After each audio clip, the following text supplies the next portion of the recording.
Господине Поповски, добре дојдовте во интервјуто на неделата на македонската телевизија. За почеток, на што најмногу троши енергија македонската дипломатија во последно време? Дали е тоа спорот за името како што обично се мисли во јавноста? Сигурно дека во изминатите 20 години најмногу време ни има одземено, но сепак ние треба да функционираме и како секоја друга нормална држава, односно треба да се залагаме за оние работи кои се значени за граѓаните. Работиме многу на економската промоција, работиме многу на афирмирање на македонските заедници надвор во светот и работиме многу на профилирање на Република Македонија во странство. Треба да не знаат како добра дестинација и тие ни се преокупациите покрај она што не оптеретува во изминатите 20 години поврзано со спорот кој ни е наметнат на нашиот јужен сосед. Она што е најново е последната посета, би рекле, кој знае која поред неуспешна на господинот Нимиц. Дали ви изненади неговата отвореност? Прв пат после толку години директно посочи дека Грција излегла од рамката и дека двете страни се на диаметрално спротивни позиции. Мислам дека одразува определени околности кои се реални во нашето окружување. Имаме влада во Атина која нема политички интерес да го надмине ова прашање, нити пак да го третира. Имаме пристап кој е најчесто оди во правец на одбигнување на диалогот. Во оној момент кога ќе се почувствува дека е потребно да се има некој диалог, тогаш диалогот од грчката страна оди во насока на поставување на толку лоши услови што очекуваат дека се би требало да изгледа добро после тоа. Мислам дека за нас е значајно да инсистираме на принципиелни позиции базирани на рамката во Обединетите нации и да продолжиме со еден проактивен однос. Воедно мислам и дека окружувањето е такво што спорот со името после 20 години не му се дава толкава тежина од страна на нашиот јужен сосед, бидејќи постојат други преокупации и проценката е дека со или без спорот не се менуваат во значителна мерка односите во однос на македонските евроатлантски интеграции. За нас значајно е да го направиме тоа час поскоро. Утре патувате за Њујорк. Некако, дали ви се чини дека нема еуфорија што обично ја има пред секое генерално собрание каде што се можни средби на премиерско, на министерско ниво? Нема ниту најава дека ќе има средба. Средбите ќе се случат, тоа е најнормално, мислам, во доменот на нашите активности, доколку мислите каде би бил акцентот на средбите. Секогаш Обединетите нации ги користиме и за средби со нашите колеги кои се надвор од европската средина со кои најчесто се среќаваме. За Македонија и Грција, во контекст на спорот, да. Во контекст на спорот, да. Тоа морате да го лоцирате, за да се случат тие потребна е заложба од двете страни. Од наша страна постои една константна расположеност за диалог на било кое ниво, политичко, на било кое место, во било кој контекст. Сметаме дека единствено преку таков диалог можеме да го придвижиме овој спор, но за тоа ни треба таков одговор и од другата страна. Дали ќе се согласите дека Македонија практично е во безизлезна ситуација и дека ова што го кажа Нимиц на некој начин ја потврдува таа теза? Не би се согласил дека е Македонија во безизлезна ситуација. Сметам дека ние имаме наши определени приоритети, наша определена стратегија која се базира на интересите на граѓаните и сметам дека тие цели и тие приоритети треба да ги остваруваме без разлика на блокадата која ни е наметната од Грција.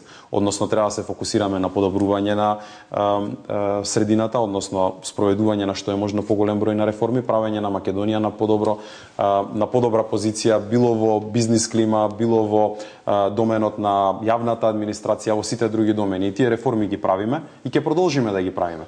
Впрочем, членството во НАТО и во Европската Унија не значи дека треба да ги завршите тие реформи и дека се потоа ќе биде регулирано од некој друг, од Брисел.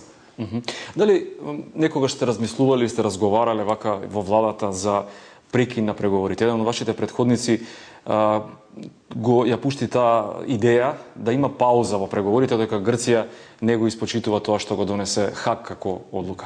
Во овие 20 години најмалку 20 пати се зборувало дали треба или не треба да се продолжи. Република Македонија има ситуација во која ги има сите правни аргументи на своја страна, во која ги има исполнето сите обврски од времената спогодба и очекува другата страна да го направи истото. Со прекинувањето на преговорите само ќе им дадеме алиби на оние сили во Грција кои не сакаат да се реши и кои сакаат да ја лоцираат вината кај Република Македонија. Но мораме да бидеме јасни дека сите опции треба да бидат отворени и дека Република Македонија треба да постапува согласно со сопствените интереси. Тие во моментов се да се обидеме максимално да изнајдеме решение со нашиот јужен сосед и да поттикнеме кај нив исто толкаво ниво на мотивација за кое ќе ни требаат и сите партнери во рамки на НАТО и во Европската Унија. Дали држи тезата дека хипотетички, ако Македонија ги прекине преговорите, ќе се отвори простор за Европската Унија да ја земе свој дел од улогата, затоа што до сега се оградуваше затоа што процесот беше под Обединените нации? Тоа прашање треба да биде адресирано од оној кој не сака да има преговори, односно кој не сака да биде дел од разговорите во кои се обидуваме да најдеме заедничка основа со южниот сосед. Од наша страна немаме причина да избегнеме диалог кој е базиран на меѓународно превземени обврски. Од другата страна имаме интерес тоа да го саботираме. Од политичка констелација, затоа што оваа влада очигледно не сака да се занимава со тоа, но исто така и од подобрување на нашата позиција во однос на партнерите кои ги наблюдуваат двете страни кои 20 години меѓу кои обстојува за 20 години овој спор. Уште едно прашање во контекст на името. Нимиц рече дека двете страни прифатиле географска одредница. Никој од македонската влада не го демонтираше ова. Не може да шпекулирате врз основа на тоа што некој друг рекол. Нашите позиции се многу јасни, она што го кажа Нимиц е дека се она што има кажано владата е врз основа на дефинираните позиции кои не се променети во изминатиот период. Од наша страна, единствено што сакаме да постигнеме е решение кое ќе не овозможи да се придвижиме и ги почитува сите демократски принципи и сите вредности врз кои се основаат Европската Унија и НАТО алијансата. Да видиме што нуди другата страна. Од минатиот декември и Бугарија на некој начин стана пречка на овој евроинтегративен пат на Македонија. Неодамна се одржа петата експертска средба. Во една реченица информираше Министерството за тоа, нема некои детали. Дали ви се чини дека до самитот ќе го имаме тој договор на кој што инсистира Бугарија? Тешко е да се предвиди тоа. Имаме определена динамика на средби помеѓу работните групи со Бугарија. Еднош се согласивме дека договорот не решава се, дека односите помеѓу Република Македонија и Република Бугарија имаат одлична основа да се развиваат на позитивен пат и затоа треба владите да придонесуваат со конкретни проекти. Постои определена чувствителност и постои јасно несогласување околу некои аспекти, било да е тоа поврзано со историјата, било да е поврзано со симетријата во почитувањето на права и обврски од двете страни на границата. Наша одлука е да продолжиме со иницијативите кои би граделе позитивна клима, да не дозволиме на оние кои имаат интерес да ги нарушат, да ја нарушат сликата во македонско-бугарските односи во негативен контекст и да не дозволиме тоа да стане главна преокупација. Мислам дека покрај несогласувањата имаме многу широк простор за зголемена соработка со Бугарија и тоа ќе се обидеме да го направиме. Меѓутоа се согласувате дека не може тоа тие експертски средби да траат до недоглед. Затоа ве прашав дали има шанса до декември нешто да се смени. Неблагодарно е да се прогнозира дали тоа би се случило. Факт е исто така и дека политичката констелација во Бугарија не ни оди во прилог, бидејќи некогаш беспотребно се политизираат прашања со соседите за внатреполитичка агенда. Некои искуства во проширувањето на Европската Унија покажаа дека многу се важни соседите како клучни фактори да влечат напред одредени држави. Македонија има таа среќа, несреќа да биде на Балканот, а не на Балтикот. Зошто во овие години не успеавме да придобиеме некои од големите сили да го прави тоа, кога веќе Бугарија и останатите не го прават? Морате да ја погледнете и ситуацијата во еден друг контекст, односно имате земји кои се веќе дел од НАТО и од ЕУ, имате земји кои не се дел од НАТО и од ЕУ.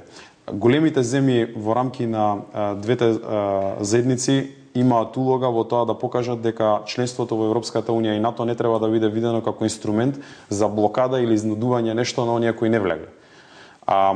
Мислам дека во тој домен најмногу ни требаат поддржувачи, а односите кои ќе ги градиме ние меѓу нас, помеѓу соседите без разлика дали сме во НАТО и во ЕУ, најмногу зависат од нас самите. Многу би било неблагодарно да очекуваме дека некој друг од страна ќе дојде и ќе не ги регулира односите со најблискиот сосед. Затоа и сметам дека од наша страна имаме интерес да подадеме рака и да бидеме конструктивни во тој диалог, но сметам и дека треба да се подигне нивото на политичка свест кај оние кои се веќе дел од алијансата, да сватат дека членството во НАТО и во ЕУ не треба да биде стапот со кој ќе изнудуваат непринципиелни услови од оние кои не се влезени внатре, туку треба час поскоро да се потрудат да ги споделиме тие интереси, бидејќи во конечна линија тоа ќе биде во интереси на граѓаните и на бизнисите од двете страни на границата. Значи, без разлика за кој од соседите се работи. Преферирате соседите да ја поддржуваат Македонија повеќе отколку Германија, Франција, Британија на пример? Германија, Франција и Британија се тука за да ја држат стратегијата и да бидат принципиелни на основата дека целиот Балкански полуостров треба да биде интегриран во Европската унија. Доколку тоа го задржат и доколку се задржат до оние принципи кои ги имаат воспоставено на почетокот на 90-тите, немам сомнение дека Република Македонија заслужува. Ние заслужуваме веќе од 2009 година да ги имаме, 2008 во поглед на НАТО, 2009 во поглед на ЕУ да ги имаме направено тие чекори. Непринципиелноста внатре во тоа одлучување доаѓа од земја и од соседството. Предстои годишниот извештај на Европската комисија. Во кои области очекувате да биде најкритично? Комисијата традиционално најмногу се задржува на оние области кои ќе ги мониторира или наблюдува во најдолг временски период. Најчесто поврзани со политичките критериуми, правосудството, администрацијата, економските реформи, работи кои не може да се сменат преку ноќ.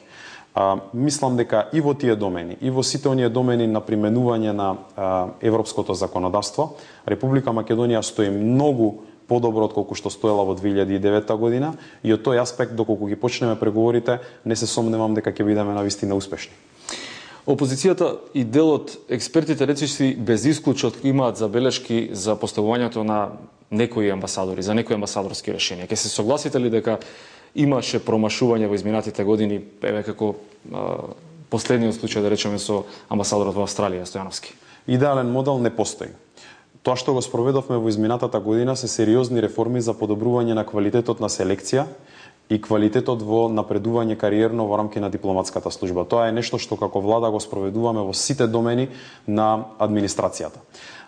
За прв пат спроведовме и процес на селекција, отворена селекција преку конкурси, на кои отворивме можност да аплицираат и луѓе кои се занимаваат професионално од дипломатијата и луѓе кои се надвор од дипломатската служба.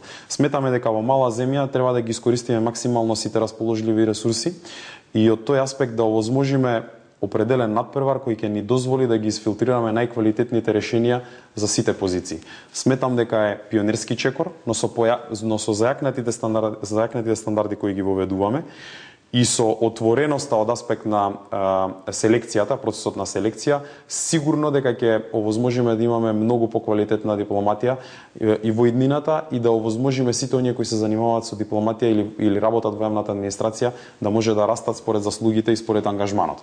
Тоа е наша заложба, тоа е наша политика. Не излегло во јавност, меѓутоа, дали некогаш се случило, например, да повикате амбасадор и да го опоменете за некоја постапка, да осуетите некоја погрешна постапка, за да не се случуваат вакви работи?